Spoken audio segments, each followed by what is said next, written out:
Hello and welcome to Secrets of Organ Playing podcast. We are your hosts, Vidas Pinkevičius and Aušra Pinkevičienė. We've been mastering secrets of organ playing for more than 20 years and sharing them on this blog since 2011. On this show, which we create from our home in Vilnius, Lithuania, we strive to help you grow in every area of organ playing, including practice, technique, repertoire, sight reading, hymn playing, improvisation, composition, music theory, harmony, and many others. Our hope is to help you become a complete musician, or what we call as total organist, a program which we have created to help you reach your dreams faster than you would do on your own. If you are new here, we invite you to subscribe to receive free updates of this blog at organduo.lt. By subscribing, you will also receive free video how to master any organ composition and 10-day organ playing mini course. And now let's go to the podcast for today. Hi guys, this is Vidas. And Aušra. Let's start episode 510 of Secrets of Organ Playing podcast. This question was sent by Jay, who is on the team to transcribe our podcast conversations. So we really appreciate his work every week. And he writes, accuracy in all parts, especially pedals, keeping correct tempo throughout.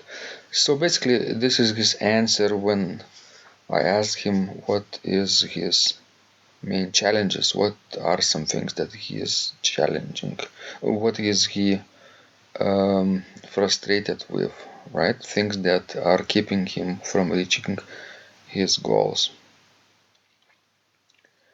Let's talk about accuracy, or accuracy in all parts. Yes, I always envy organists who can play without any kind of mistakes. Always envy? Or not so much anymore? Not so much anymore, but of course there are, organists that play without any mistakes, even the smallest one.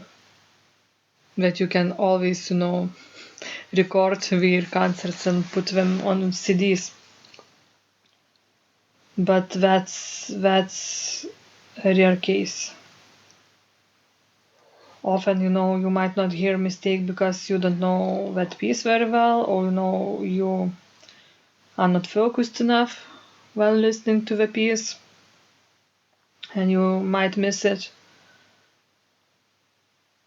Because, for instance, there are sometimes these moments when you play yourself and you think that something went wrong, but then you listen to a recording and it seems okay.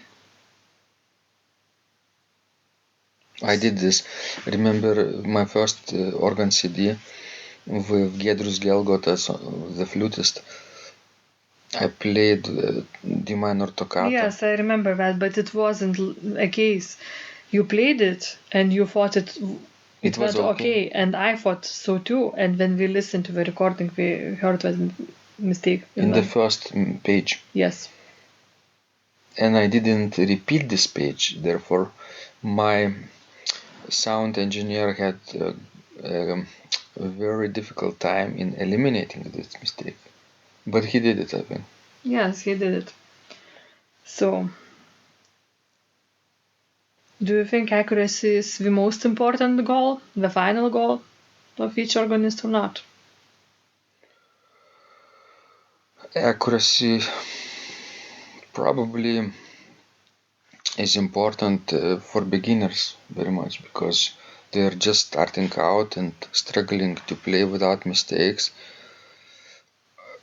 And if they make too many mistakes, the quality of the perception of the piece, of the performance, gets distorted in your listeners' ears, in your listeners' minds. Therefore, it's good to aim to play with accuracy, and it's good to aim to master the piece with this kind of accuracy, right? Yes, I think it's very important, to play as accurate as possible. But I don't think it's the only goal or the most important goal. I guess the most important goal is of course to play as accurate as possible, but I think that even more important is to keep steady tempo throughout the piece, even if you made a mistake. And that's what happens with the beginners, especially, we make a mistake, we got all, stressed out, and we stop keeping tempo. Or we stop in the middle of performance and might, to repeat it again, and we make mistake at the same spot again, and I have heard such performances. Or they freeze and don't know what to do. Yeah. Yeah, this kind of situation is the worst, I think, for listeners. True, because if you occasionally make a mistake, who doesn't? We are no computers, no robots. But if you will give a steady tempo, then nobody will notice, or maybe just a few professionals would, but not a general audience. Do you think people mess up more pedal parts or manual parts? Well, I never thought about it, never counted. If I have heard more mistakes in the pedals or made myself, or in the manual part. But I guess pedal part is still a challenge for many organists, for beginners. But I guess if we would just relax and let it go, I think we would do a better job. I think it's all mostly mental. Yeah, and it also, I was going to say, depends on people's ability to multitask, right? Because when you play the organ, you have to be able to do many things at once. Play with your right hand, play with the left hand, play with the right foot, and play with the left foot at the same time. Sometimes really together, all those four parts. Sometimes in alternation. And this requires coordination of your various body parts.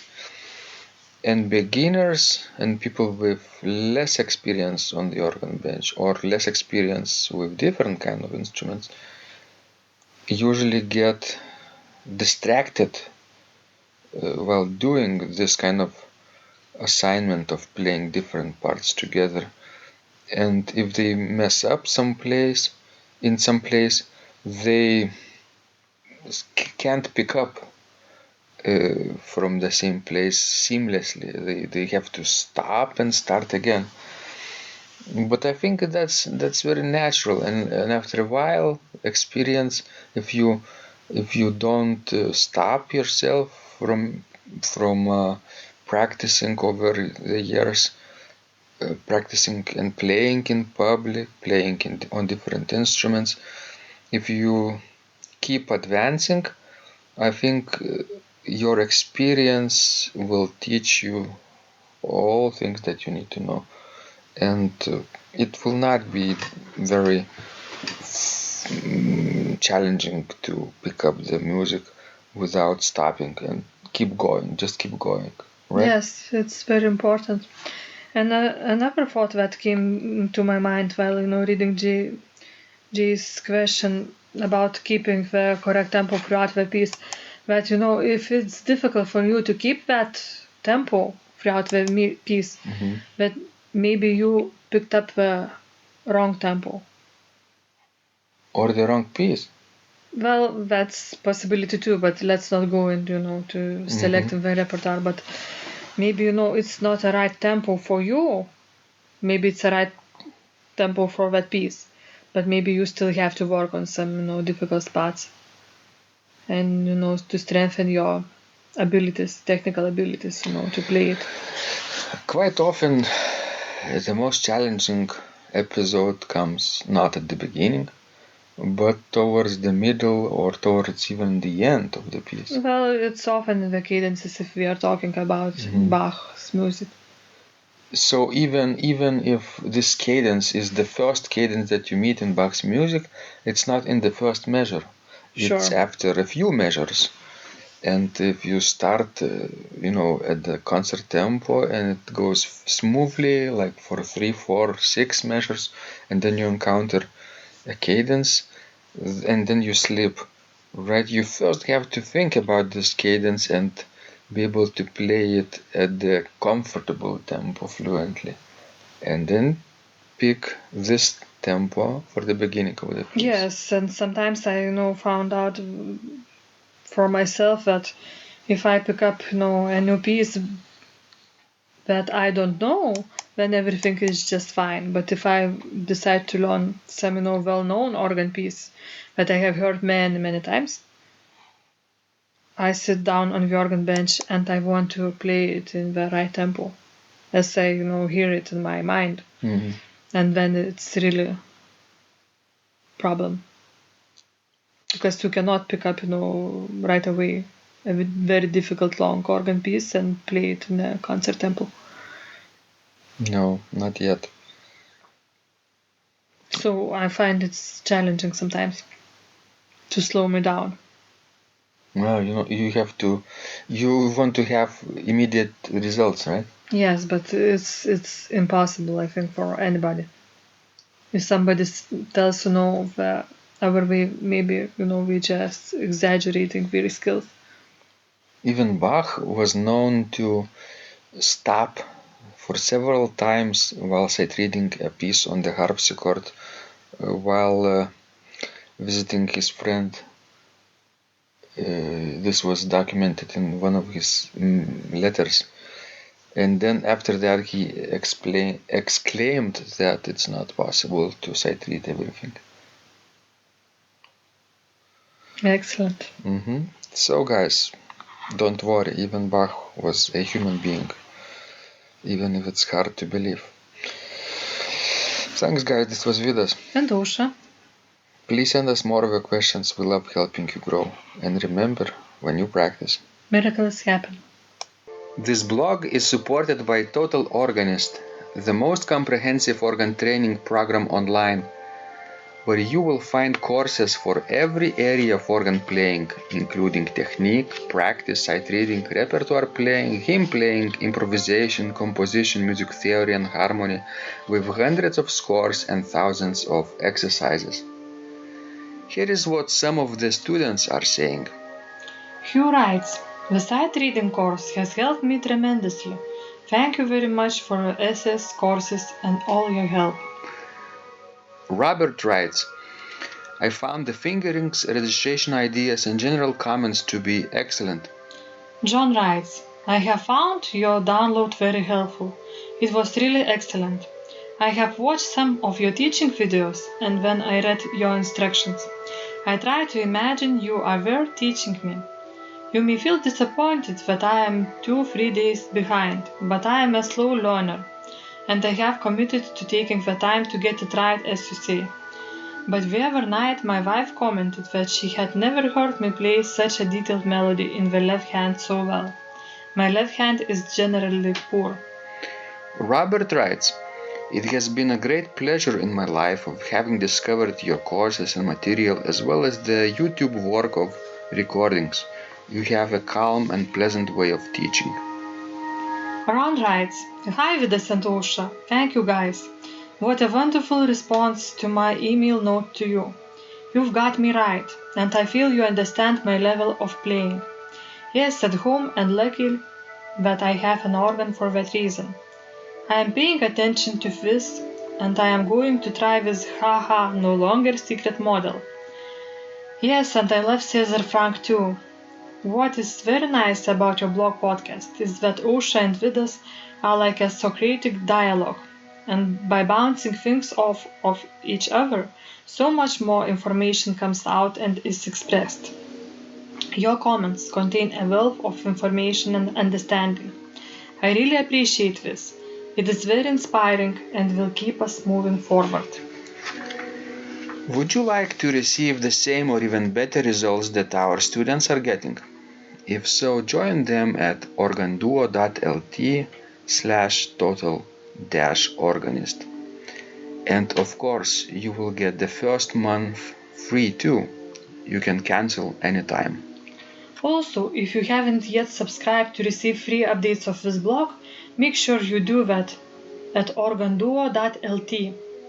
By subscribing, you will also receive free video, how to master any organ composition and 10-day organ playing mini course. This was Vidas. And Ausra from Secrets of Organ Playing. And remember, when you practice, miracles happen.